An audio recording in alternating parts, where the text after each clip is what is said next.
మాతో ఉంచి మాట్లాడించి మహిమ ఘనత ప్రభావాలు మీరే పొందుకోమని మా ప్రభుని మా రక్షకుడైన యేసుక్రీస్తు ద్వారా అడుగుకుంటూ ప్రార్థన చేస్తున్నాం పరమ తండ్రి. ఆమె క్రీస్తునందు ప్రియటువంటి దేవుని బిడ్డలారా, యేసుక్రీస్తు నామమున మీ అందరికీ వందనాలు తెలియజేస్తున్నాం. దేవుడు మమ్మల్ని ప్రేమించి తన ఉచితమైన కృప మన మీద అనుగ్రహింపచేసి మన సజీవులుగా ఉంచి ఆయన సన్నిధానానికి నడిపించిన దేవునికి ప్రత్యేకంగా వందనాలు తెలియజేస్తున్నాం. గత ఆదివారము దినాలలో మనం ఒక వాక్యాన్ని ధ్యానం చేశాం. నీ ఇంటి వారందరూ యేసుని నమ్మినట్టేనా? క్రీస్తుని నమ్మినడిలా ఆయన కార్యాలు ఏ రీతిగా ఉన్నవో గత ఆదివారం దినాన మనము జ్ఞాపకం చేసుకుని ఉన్నాం. ఈ దినం మనము త్రిత్వంలోని 22వ ఆదివారంలోనికి మనం వచ్చాం. ఈ 22వ ఆదివారంలో ప్రాముఖ్యముగా ఈనాటి అంశం ఏంటంటే, క్షమించబడిన నీవు క్షమించాలి. క్షమించబడిన నీవు క్షమించాలి. యేసుక్రీస్తు ప్రభువారు చెప్తున్నట్టు ఈ ఉపమానాలు ఆయన సువార్తను ప్రకటిస్తూ ఉన్నటువంటి సందర్భాలలో ఉపమానం అనేది లేకుండా ఆయన సువార్తను ప్రకటించలేదు. కారణం ఏంటంటే, సువార్తను ప్రకటించే ముందు ఈ లోక సంబంధమైనటువంటి ఉపమానాల ద్వారా సువార్తను అవలీలుగా అర్థం చేసుకోవడానికి వారికి అవగాహన కలిగి ఉంటుంది. కాబట్టి అట్టి అవగాహనని పెంపొందించడానికే ప్రభువారు ఈ ఉపమానాన్ని తెలియపరుస్తున్నటువంటి సందర్భం. కానీ దేవుడు ఇక్కడ మాట్లాడుతున్న ఈ మాట మనము జ్ఞాపకం చేసుకున్నప్పుడు, యేసుక్రీస్తు ప్రభువారు ఉపమానము ఎందుకు చెప్తున్నాడంటే, ఎదుటివారికి దేవుని సువార్త అర్థం అవ్వాలి, వారి హృదయాలలోకి ఆ వాక్యము వెళ్ళాలి. కనుకనే ఆయన ఉపమానము అనేది లేకుండా దేవుని సువార్త ఎక్కడ కూడా ఆయన ప్రకటించినటువంటి సందర్భము సువార్త పాఠ్యభాగాలు ఎక్కడ మనకి కనబడదు. కానీ ఇక్కడ లేఖన భాగాన్ని మనము జ్ఞాపకం చేసుకున్నప్పుడు, ఈ క్షమించబడిన నీవు క్షమించావా? మనల్ని ఇతరులు క్షమించినప్పుడు మనము ఇతరులని క్షమించగలుగుతున్నామా? ఇది చాలా క్రైస్తవ జీవితానికి చాలా గొడ్డల పెట్టు. కారణం ఏంటంటే, మనము ఇతరులను క్షమించినప్పుడు వారు కూడా ఇతరులని క్షమించేటువంటి వారుగా ఉండాలి. అందుకే లేఖన భాగంలో చదువుబడినటువంటి ఈ పాఠ్య భాగము మత్తయి రాసినటువంటి సువార్తలు 18వ అధ్యాయం నుంచి 23 నుంచి 35 వచనాల మధ్యలో ఆయన ఒక ఉపమానాన్ని వారితో పంచుకున్న విధానాన్ని మనం జ్ఞాపకం చేసుకుంటూ ఉన్నాం. క్షమించబడినటువంటి మొదటి వానికి అచ్చి ఉన్నటువంటి 2వ దాసుడు సాగిలపడి, నా ఎడల ఓర్చుకొనుము అని ప్రాధేయపడుతున్నాడు. ఎందుకు యేసుక్రీస్తు ప్రభువారు ఈ ఉపమానాన్ని చెప్పడానికి గల కారణము ఒకసారి మనము 23వ వచనంలోకి వెళ్ళినప్పుడు అక్కడ జ్ఞాపకం చేస్తా ఉన్నాడు. అందుకు కావున పరలోక రాజ్యము తన దాసుని యొద్ద లెక్క చూసుకుని కోరిన ఒక రాజుని పోలి ఉన్నది. అతడు లెక్క చూసుకుని మొదలుపెట్టినప్పుడు అతని 10,000 తలాంతులు అచ్చి ఉన్న ఒకడు అతనికి యొద్దకు తేబడిన. చాలు. ఇక్కడ ఏమంటున్నాడు? 10 అక్కడ 1000 తలాంతులు లేదా 10 తలాంతులు కాదు. కానీ ఇక్కడ ఆయన మాట్లాడుతున్నట్టు ఈ మాట, పరలోక రాజ్యము ఒక రాజుని పోలి ఉన్నది. ఆ రాజుకి అప్పు ఉన్నటువంటి ఒక వ్యక్తి కనబడుతున్నాడు. అతడు ఎంత తీసుకున్నా అంటే 10,000 తలాంతులు తీసుకున్నట్లుగా మనం చూస్తాము. తలాంతులు అనేటువంటి ఆలోచన మనము కలిగినప్పుడు, ఒక తలంతు 3,600 రూపాయలు. ఒక తలంతు ఖరీదు 3,600 రూపాయలు. అలాంటిది 1000 తలాంతులు తీసుకున్నాడు. 1000 తలాంతుల్ని మనం లెక్కేసుకుంటే 3,60,00,000 రూపాయలు అక్కడ మనకి కనబడుతున్నాయి. ఈ 10,000 తలాంతులు తీసుకున్నటువంటి వ్యక్తి రాజుగారు తన పనివాడిని పంపించి అతన్ని పిలిపించినప్పుడు ఆయన అంటున్నట్టు మాట మనం అక్కడ జ్ఞాపకం చేసుకుంటూ ఉన్నాం. ఏమని మాట్లాడుతున్నాడు అనేది మనం జ్ఞాపకం చేసుకున్నప్పుడు 26వ వచనంలో, కాబట్టి ఆ దాసుడు అతని ఎదుట సాగిలపడి మ్రొక్కి, నా యెడల ఓర్చుకొనుము, నీకంతయు చెల్లిస్తునని చెప్పగా, ఆ దాసును యజమానుడు కనికరపడి వాని విడిచిపెట్టి వాని అప్పు క్షమించెను. 10,000 తలాంతులు కలిగినటువంటి ఆయన, ఈ 10,000 తలాంతులు అంటే మనం చెప్పుకున్నాం, తలాంతు 3,600 రూపాయలు, ఒక్కొక్క తలాంతు ఖరీదు. అలాగ మనం చూస్తున్నప్పుడు మరి ఆ 10,000 తలాంతులు తీసుకుంటే 3,60,00,000 అప్పు ఉన్నాడు. ఈ 3,60,00,000 అప్పు ఉన్నటువంటి దాసుని తీసుకొచ్చినప్పుడు ఆయన ఏమంటున్నాడంటే, ఆయన మీద సాగిలపడ్డాడు, తన కాళ్ళ మీద పడి, అయ్యా నాకు కొంత వ్యవధి ఇవ్వు, వ్యవధి ఇచ్చినప్పుడు నీ అప్పు తప్పనిసరిగా తీరుస్తాను, నా మీద కనికరపడు, నా మీద జాలిపడుయా, నువ్వు నాకు అప్పు ఇచ్చావు, దాన్ని నేను పెట్టుబడి పెట్టాను, కానీ చాలా నష్టము కలిగింది, కనుక ఈ నష్టాన్ని భర్తీ చేసుకోవడానికి నాకు ఎంతో అప్పు చేయవలసిన పరిస్థితి వచ్చింది, కానీ తినడానికి ఆహారం లేక నా కుటుంబం చాలా పస్తులతో ఉన్నదయ్యా అని తన యజమాన్ని బ్రతిమలాడుకోవటం అనేది ప్రారంభం చేశాడు. ఈ యజమానికి ఏం కలిగిందంటే మనసులో జాలి కలిగింది. ఎందుకు జాలి కలిగింది? ఈ దినాల్లో మనం చూస్తూ ఉంటాం, 10 రూపాయలు అప్పున్నవాడు మనకి ఇవ్వకపోతే, లేకపోతే 100 రూపాయలు అప్పు తీసుకున్నవాడు ఇవ్వకపోతే రోడ్డు మీద నిలబెట్టి అడిగేటువంటి స్థితి మనది. అలాంటి వ్యక్తి ఈ దినాన 3,60,00,000 రూపాయలని వదిలేస్తానికి ఎవరికైనా మనస్సు ఒప్పుతుందంటే ఎవరికి మనస్సు ఒప్పదు. కానీ ఇక్కడ ఎందుకు ఈ మనస్సు ఒప్పడానికి గల కారణం ఏంటంటే, దేవుని ప్రేమ ఆ రాజులో ఉన్నది.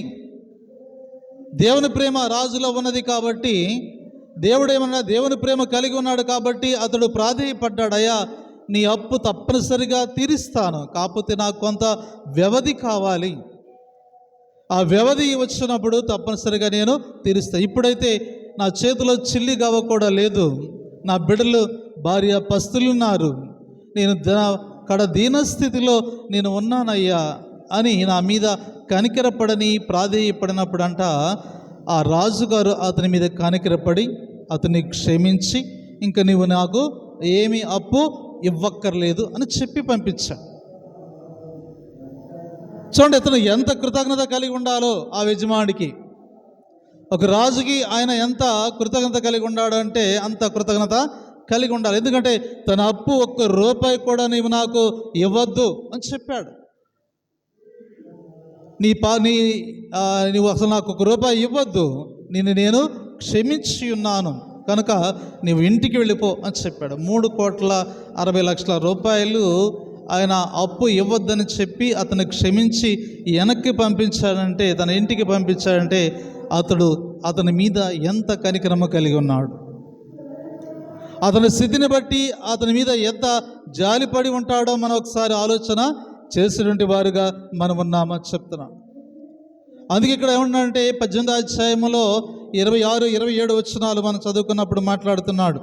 కాబట్టి ఆ దాసుడు అతని ఎదుట సాగిలపడి మ్రొక్కి, నా యెడల ఓర్చుకొనుము, నీకు అంతయు చెల్లించునని చెప్పగా, ఆ దాసుడు యజమాని కనికరపడి వారిని విడిచిపెట్టి వారిని అప్పు క్షమించెను. అయితే ఇక్కడ మరొక విషయాన్ని మనం జ్ఞాపకం చేసుకోవాలి.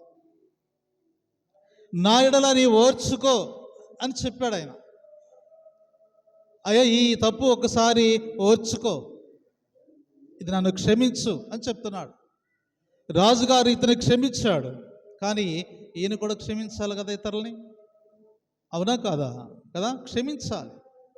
కానీ ఇక్కడ రెండో విషయాన్ని మనం జ్ఞాపకం చేసుకున్నప్పుడు కింద వచ్చిన మనం జ్ఞాపకం ఉన్నాం.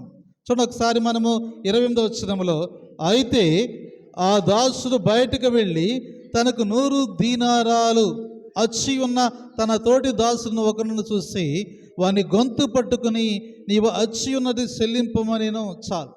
ఇక్కడ ఏమంటున్నాడంట, ఇక్కడేమో రాజుగారు అతన్ని క్షమించాడు, అతని మీద కనికరపడ్డాడు, అతని మీద జాలిపడ్డాడు. 3,60,00,000 అప్పు తీర్చకుండానే ఆయన చక్కగా బయటికి వచ్చేసాడు.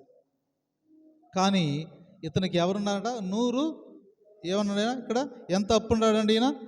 ఈ ఎంత 100 దీనారాలు అనగా 100 దీనారాలు అప్పు ఉన్నాడు. ఒక దీనారము 50 రూపాయలు. ఒక దీనారము ఖరీదు 50 రూపాయలు. ఆ 50 రూపాయలు అంటే 100 అనగా 100 దీనారాల కంటే ఎంత అవుతున్నాయి? ఇక్కడ ఎంత అవుతున్నాయండి చెప్పండి? ఎవరికి రావట్లేదా కదండి? ఆ 100 దీనారాలు డబ్బులను చాలా అమౌంట్, చాలా తక్కువ. 3,60,00,000 అప్పుని ఆయన క్షమించగలటువంటి రాజు ఇక్కడ 100 దీనారాల కొరకు తన తోటి సేవకుని లేక తన తోటి దాసుని చేసినట గొంతు పట్టుకున్నాడు. ఇదిగో ఈ క్షణమే నీవు నాకు ఈ అప్పు ఇస్తావా సస్తావా? అలాగ ఇవ్వకపోతే నిన్ను నేను ఏం చేస్తానో కదండి, అలా ఇవ్వకపోతే నిన్ను నేను ఏం చేస్తానో. ఈ దినాల్లో మనం చూస్తూ ఉంటాం, అప్పు తీసుకునేటప్పుడు చాలా చక్కగా నెమ్మదిగా తీసుకుంటారు.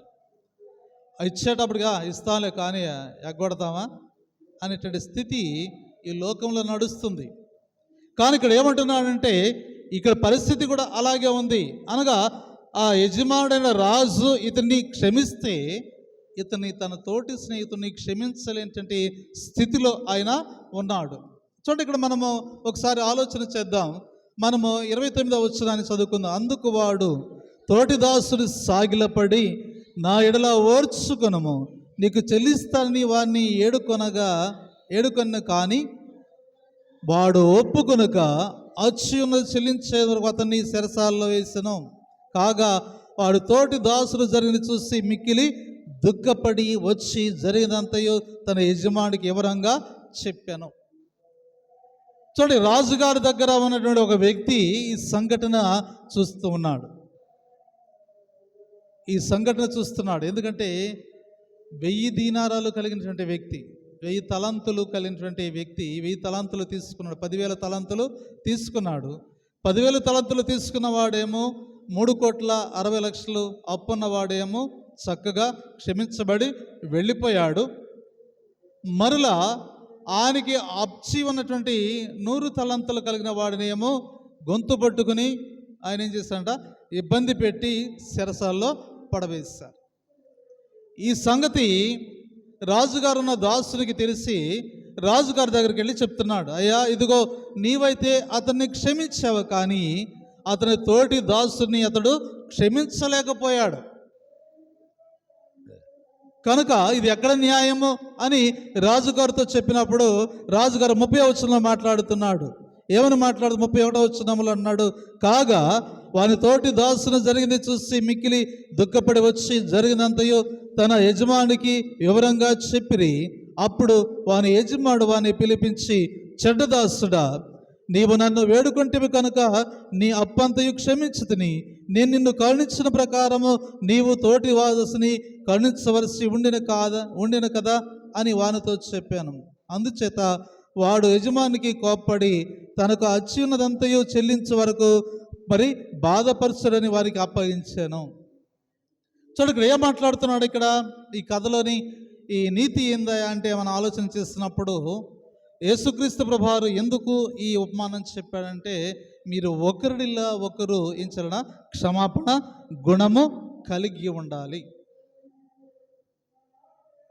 మనము సర్వసాధారణంగా లోకంలో ఉన్నాం, లోక ఆశలతోని బ్రతుకుచున్నాం. ఎవరము గొప్పవారము కాము, ఎవరం పరిశుద్ధులము కాము. కానీ దేవుని సన్నిధానములో నిలబెట్టగలిగినటువంటి వారుగా మనం ఉన్నాము. కానీ దేవుని వాక్యానుసారంగా ఈ లోకంలో మనం జీవించినప్పుడు ఒకరి తప్పుదాలని ఒకరించాలంట క్షమించుకునేటువంటి మనస్సు కావాలి, క్షమాపణ కావాలి. తెలిసి తెలియక మన ఎడల ఎవడైనా ద్రోహం చేశాడా లేకపోతే పాపం చేశాడు అనుకోండి, వారిని మనం క్షమించేటువంటి వారుగా ఉండాలి. అలాగనే వారు క్షమించబడిన తర్వాత వారు కూడా ఇంకొకరిని క్షమించేటువంటి వారుగా ఉండాలి అని చెప్తున్నాడు. కాబట్టి దేవుని బిడ్డలారా 32, 33 వచనాల్లో కూడా ఆయన మాట్లాడుతున్నాడు. ఏమన్నట్టే, అప్పుడు వాని యజమానుడు వాణ్ణి పిలిపించి చెడ్డ దాసుడా అని చెప్తున్నాడు. నిన్ను నేను క్షమించి ఉన్న ప్రకారము నీ దాసుని కూడా నీవు ఏం చేయాలంట, క్షమించాలి. నువ్వు క్షమించకపోతే నేనేం చేయాలంట, బాధపరచు వారికి నేను అప్పగించి తిని అని చెప్తున్నాడు. దేవుని రాకడలో మనం ఎలా ఉండాలి, ఎలాంటి స్థితి కలిగి ఉండాలి అనేది మనం ఆలోచన చేసుకున్నప్పుడు 35వ వచనంలో మాట్లాడుతున్నాడు. మీలో ప్రతి వాడును తన సహోదరుని హృదయపూర్వకముగా క్షమింపని ఎడల నా పరలోకపు తండ్రి ఆ ప్రకారమే మీ ఎడల చేయను. మీ సహోదరుని మీరు క్షమించకపోతే పరలోకమందు దేవుడు కూడా మనల్ని క్షమిస్తాడా? క్షమించ. అయినా ఎక్కడో ఉన్న దేవుని గురించి మనం ఆలోచన చెయ్యం. ఎందుకు చేస్తాం మనం కదండి?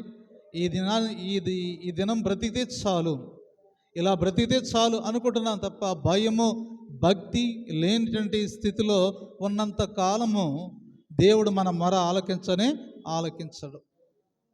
కాబట్టి దేవుని రాకడ వస్తున్నది అంటే ఎవడు భయపడతలేదు.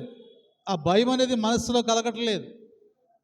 ఎప్పుడన్నా కలుగుతుందంటే మంచుకైనా ఎక్కడ కూడా కనబడతలేదు. గజగజలాడేటువంటి క్రైస్తవుల స్థితి మారిపోయింది. ఇప్పుడు భయము లేనటువంటి స్థితి, బాహ్య ప్రపంచాన్ని చూస్తూ అంతరంగ ప్రపంచాన్ని చూస్తూ హాయిగా బ్రతికేటువంటి క్రైస్తవులుగా ఉన్నామే తప్ప భయపడేటువంటి క్రైస్తవులుగా మనం లేము. మనం అనుకుంటున్నాము దేవుని రాకడ వస్తున్నదని ఎంతో కాలం నుంచి బోధకులు చెప్తున్నారు, కానీ అది రాలేదు కదా అని అనుకుంటున్నాం. కానీ అది ఎప్పుడు వచ్చినా సిద్ధపడాలి అనేటువంటి మనస్సు మనలో లేకపోయాను. కాబట్టి దేవుని బిడ్డలారా, సిద్ధపాటు అనేది చాలా ప్రాముఖ్యమైనది. సిద్ధపాటు అనేది లేకుండా దేవుని రాజ్యానికి ఎంత మాత్రం కూడా మనం చేరలేము. మొదటిగా మనకి భయం కలగాలి, ఆ తర్వాత మనకి భక్తి కలిగిద్ది. ఒక దినం మనం జ్ఞాపకం చేసుకుంటున్నాం కదండి. ఒక 3 దినాలు వర్షానికి మనం చాలా హైరాణ పడ్డాం. ఆ తుఫాను తిరిగి మనకు వస్తే ఒక వారం ఉందనుకోండి, మన పరిస్థితి ఏంటి కదా? వారం దినాలకి నీళ్ళు వచ్చి మనం అల్లాడిపోయాం. మన జీవన విధానం స్తంభించిపోయింది. ఒక 24 గంటలు లేకపోతే 72 గంటలు ఆ తుఫాను ఈ రాష్ట్రంలో ఉంది. మరి నోవహు దినాలలో 40 దినాలు జలప్రళయం ఉంది కదా. అప్పుడు పరిస్థితి ఏంటి? అప్పుడు పరిస్థితిని ఇప్పుడు పరిస్థితిని ఎప్పుడైనా ఆలోచన చేస్తే మీకేమనిపిస్తుంది? భయం అనిపించట్లేదా? భయం అనిపిస్తుందా? ఊరక పైకి భయపడతాం, చిన్నపిల్లలు భయపడినట్టు భయపడతాం. కానీ భయంకరమైన దినము రాబోతున్నది. ఆ దినము కొరకు మీరు ఎదురు చూసేటువంటి దినము రాబోతున్నది. అప్పుడు నీకును నీ భర్తకు సంబంధం ఉండదు. అప్పుడు నీకును నీ బిడ్డలకు సంబంధం ఉండదు. అప్పుడు నువ్వు ఎక్కడుంటావో తెలియదు కదండి, మనం ఎక్కడుంటామో తెలియదు. పిల్ల జాడ తల్లికి తెలియదు, తల్లి జాడ పిల్లకి తెలియదు. 77 గాలివాన్లో మనం చూస్తూ ఉన్నప్పుడు మనంతా చిన్న పిల్లవాళ్ళం. 77 గాలివాన్లో దివసంలో ఉన్నటువంటి పరిస్థితులు ఎలా ఉన్నావంటే, అప్పుడే వివాహమైనటువంటి దంపతులు కూడా ఆ వర్షానికి మరి తుఫానికి ప్రాణాలు కోల్పోయి సముద్రంలో కొట్టుకుపోతున్న దినాలు మనం జ్ఞాపకం చేసుకోవాలి. తల్లి ఎక్కడుందో తెలియదు, బాలింత ఎక్కడుందో తెలియదు, బిడ్డ ఎక్కడుందో తెలియని పరిస్థితుల్లో ఒక రాత్రి పూట జరిగిన విపత్తు చాలా ఘోరముగా మార్చబడింది. అనేక గ్రామాలు తుడుచుకుపోయాయి. ఈ దినము కూడా మనం ఆలోచన చేయాలి. నీ తోటి వాడిని నీవు క్షమించకపోతే పరలోకమందున్న దేవుడు నేను ఎలాగూ క్షమిస్తాడు? క్షమించేటువంటి ఆలోచన ఆయనకి కలిగిందా? ఆయన కలగలేదే. కారణం ఏంటంటే ఎదుటివాడిని నువ్వు క్షమించకపోతే దేవుడు నేను ఎలాగో క్షమిస్తాడు.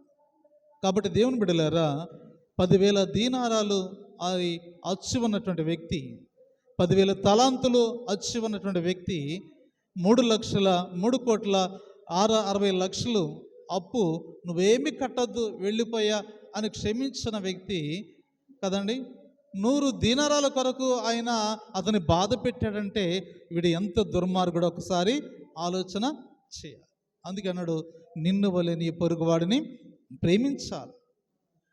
వాడిని ప్రేమించగలిగే శక్తి మనకి ఉన్నప్పుడే దేవుడు మనల్ని ప్రేమిస్తాడు. మనం అనుకోవచ్చు, మనం ఏమనుకోవచ్చు అంటే దేవుడికి మనం ఏమైనా సహాయం చేస్తున్నామా, దేవుడు ఆయన చూస్తున్నాడా, మనం ఏ పని చేస్తున్నా దేవుడు చూస్తున్నాడా, మన మనసులో ఉన్నదాన్ని తెలుసా అని అనుకోవచ్చు. కానీ నువ్వు పుట్టకముందే నీ మనస్సును గుర్తిరిగిన వాడు ఆయనే. నువ్వు పుట్టకముందే నీ తలంపులు, నీ ఆలోచన, నీ భాష, నీ నడవడికల, నీ యొక్క తలంపులు ఎలా ఉన్నావో గమనించగల వ్యక్తి ఆయనే. నీవు నేను పొరపాటు పడుతున్నాం. మన మనసులో ఏముందో నీకు తెలీదు, నాకు తెలియదు, కానీ దేవునికి మాత్రము ఖచ్చితంగా తెలుసు. కనుక దేవుడు మనకి దేవుని పేరిట ఎవడైనా మన దగ్గరకు వచ్చినప్పుడు మనం ఏం చేయాలంటే సహాయము చేయాలి. సహాయము చేయగలిగితే ఖచ్చితంగా దేవునికి మనం సహాయము చేసిన వారమే. కాబట్టి దేవుని బిడ్డలారా, అందుకే ఎంత ఘోర పాపినైనా ఆయన క్షమించగలడు. ఎందుకు క్షమించగలుగుతున్నాడు? కారణం ఏంటంటే ఆయన మనల్ని క్షమించి ఉన్నాడు కనుక మనము కూడా ఇతరుల్ని మన ఎడల తప్పు చేసిన వారిని మనం చేయాలంట క్షమించినటువంటి వారుగా మనం ఉండాలి. అందుకే ఈ దినం పాఠ్యభాగంలో క్షమించబడిన నీవు క్షమించావా? నువ్వు క్షమించబడ్డావు, నువ్వు క్షమించావా? ఏ స్థితిలో నుంచి నీవు వచ్చావో ఆ స్థితి వ్యక్తిని జ్ఞాపకము చేసుకున్నావా? ఏ స్థితిలో నుంచి పడిపోయావో ఆ స్థితిని మరలా నీవు జ్ఞాపకము చేసుకున్నావా? ఈ దినాన దేవుడు మనల్ని ఈ ప్రశ్న అడిగినప్పుడు దానికి మనం సమాధానము చెప్పలేనటువంటి వారుగా మనం మిగిలిపోకూడదు. దానికి సమాధానం చెప్పేటువంటి వారుగా మనం ఉండాలి అని చెప్తున్నాం. కాబట్టి దేవుని బిడ్డలారా, దేవుని యొక్క వాక్యంలోకి వెళుతున్న మనము ఆయన అంటున్న మాట ఏంటంటే మార్కు సువార్త 11వ అధ్యాయము 25వ వచనాన్ని చదువుకుందాం. మార్కు సువార్త 11వ అధ్యాయము 25వ వచనాన్ని చదువుకుందాం.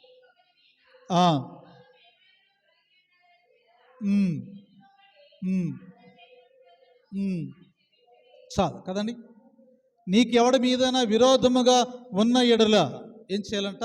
నీవు ప్రార్థన చేయనప్పుడల్లా వాడిని క్షమించు అని ప్రార్థన చేయాలి.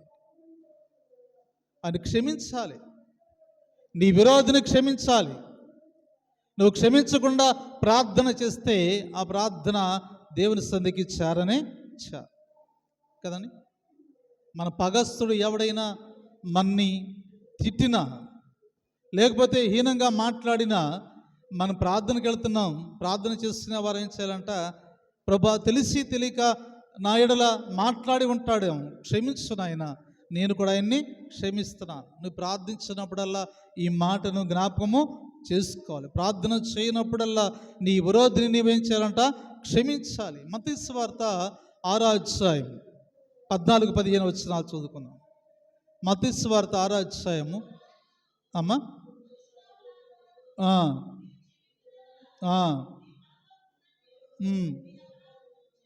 చాలు కదా. మనుషుల అపరాధములను మీరు క్షమించి ఉన్న ఎడల పరలోకమందున్నటువంటి మీ తండ్రి మీ అపరాధములను క్షమిస్తాడు. పరలోకం ఎక్కడి నుంచో రాలేదు, పరలోకం భూలోకంలోనే ఉన్నది. ఇక్కడ మనం క్షమిస్తే ఇక్కడ మనం సమాధానం ఉంటుంది, అక్కడ కూడా మనం సమాధానంతో ఉంటాం. ఇక్కడ మనం క్షమించకపోతే అక్కడ మనకు సమాధానము ఉండదు, క్షమాపణ ఉండదు. పరలోక రాజ్యం ఎక్కడో లేదు, కానీ మీ మధ్యలోనే ఉన్నది అని చెప్తున్నా. పరలోక రాజ్యం ఒక రాజును పోలి ఉన్నదని ఎందుకు యేసుక్రీస్తు ప్రభువారు ఈ ఉపమానం చెప్పడానికి గల కారణం ఏంటంటే, ఒక రాజు దాసుని ఏ రీతిగా క్షమించాడో దాసుడు కూడా తోటి దాసుని క్షమించేటువంటి వాడుగా ఉండాలి. దేవుడు మనం క్షమించాడని మనము ఇతరులు క్షమించకపోతే మన క్షమాపణ వ్యర్థమైపోతుంది, మన ప్రయత్నం వ్యర్థమైపోతుంది. మనం ఆయన రాజ్యానికి ఎంత మాత్రం కూడా వారసత్వాన్ని పొందుకోలేమని చెప్తున్నాం. రెండోదిగా మనం చూసినప్పుడు అపొస్తలుడైన పౌలు గారు ఫిలిప్పీ సంఘానికి ఒక ఉత్తరాన్ని రాసి ఆయన అక్కడ మాట్లాడుతున్నాడు. మొదటి అధ్యాయము 8వ వచనంలో మాట్లాడుతూ ఉన్నాడు.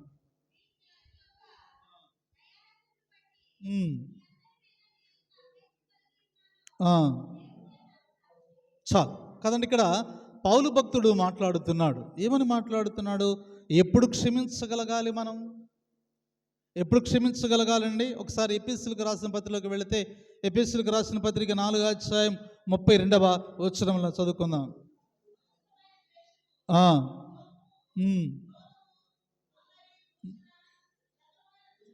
32వ వచనం.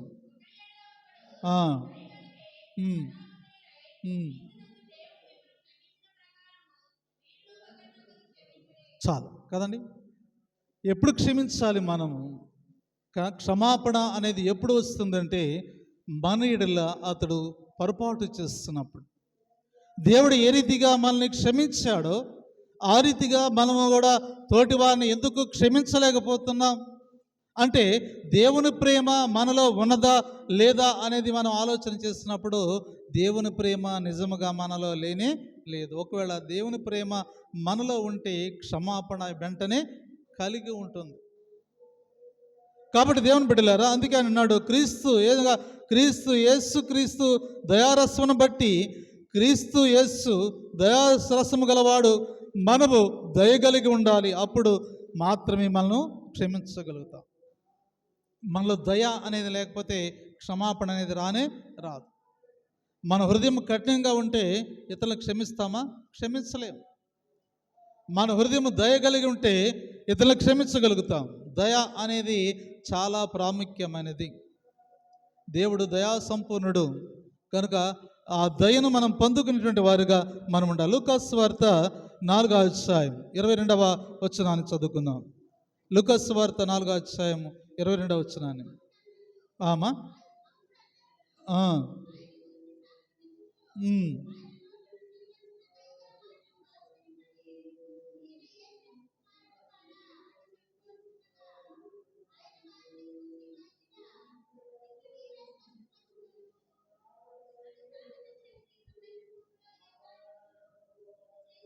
చాలు. యేసు నోటి నుండి ఏమొచ్చినాయంట?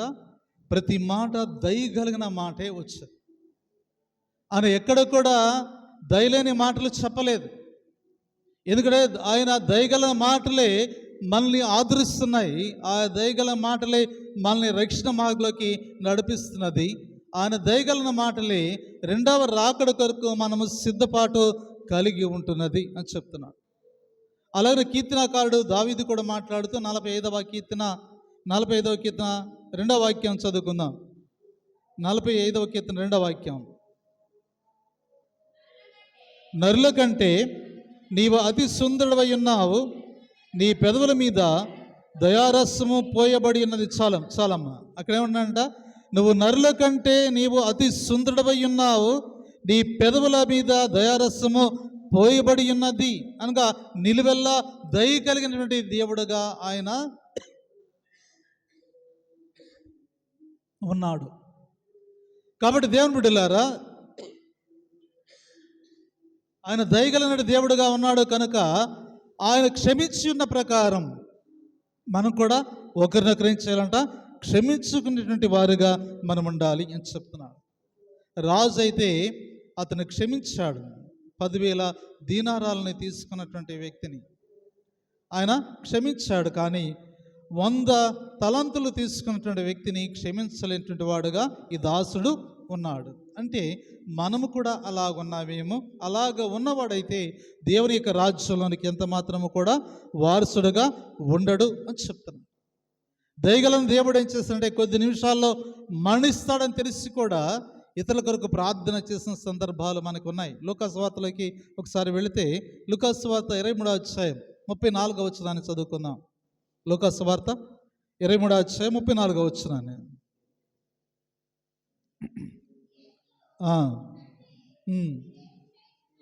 తండ్రి, వీరేమి చేయుచున్నారో వీరు ఎరుగురు కనుక వీరిని క్షమించు. వీరు చేస్తున్న పనులు వారికి తెలియదండి. తెలుసా? తెలీదా? తెలుసు. కానీ ఎందుకు సిలువేసినట్టు వారిని అవమానపరిచారు, వారి ముఖం మీద ఉమ్ము వేశారు, అవమానపరిచారు, ఏళన చేశారు.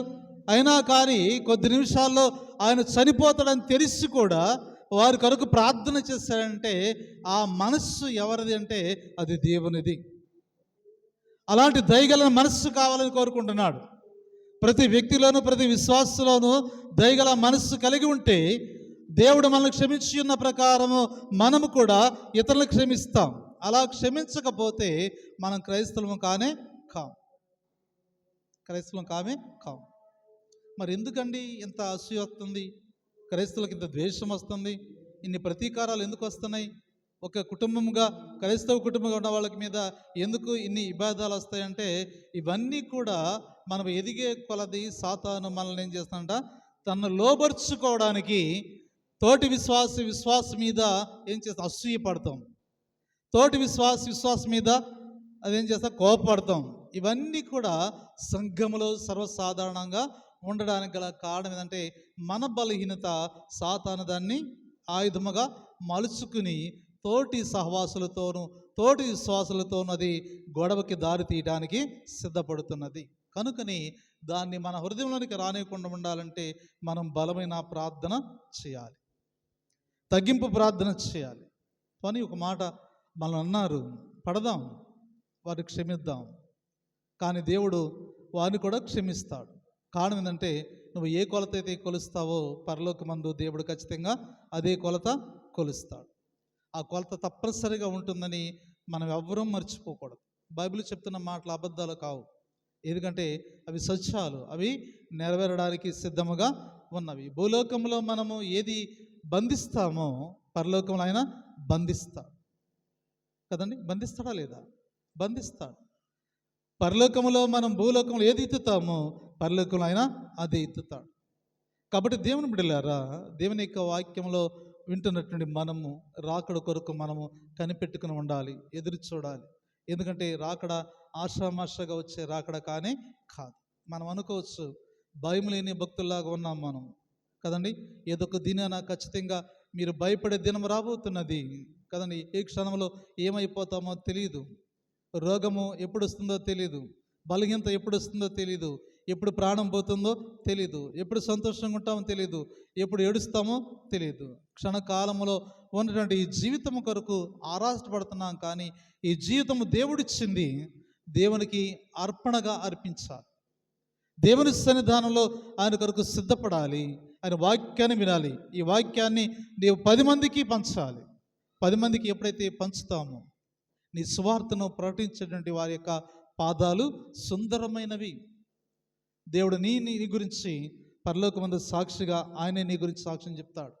కాబట్టి నీవు నేను కూడా దేవుడు మనకు అప్పగించిన పని తప్పనిసరిగా అది నెరవేర్చి ఏం చేశాడంట, నువ్వు క్షమించి ఉన్న ప్రకారము నీవు కూడా ఇతరుల్ని క్షమించాలి. క్షమాపణ అనేది క్రైస్తవునికి చాలా గొప్పది కదండి.